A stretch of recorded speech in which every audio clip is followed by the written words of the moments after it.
সবাই ওয়েদারটা জাস্ট দেখো।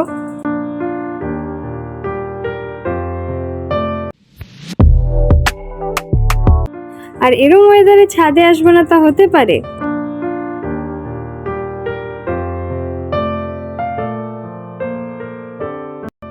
লিলি ছাদে চলে এসেছিলো, তো ওকে খেতে দিলাম আর খাওয়া দেখে ঝাঁপিয়ে পড়লো। আর তারপরে আমি আর মাসি বেরিয়ে গেছিলাম একটু বাজারের উদ্দেশ্যে। কয়েকটা মাসকাবারি জিনিস নেওয়া ছিল, চাল, তারপরে সবজি, আর কয়েকটা জিনিস নেওয়া ছিল। তো ঘুরে ঘুরে আমি আর মাসি করছিলাম বাজার। তো দশকর্মা থেকে কয়েকটা জিনিস নিয়ে, যেহেতু শীতকাল চলে এসছে, তা আমরা চলে গেছিলাম গাঁদার বীজ আনতে। আর ওখানে গিয়ে দেখি ছোট্ট ছোট্ট পেঁয়াজ, কী কাজে এটা লাগে আমি জানি না। আর বাজারে সত্যি এবার ভিড় নেই, মনেই হচ্ছে না পুজো। সব জিনিসপত্র নেওয়া কমপ্লিট, আর এত খাটাখাটি গিফট হিসাবে আমি কিটক্যাট পেয়ে তো বিশাল খুশি।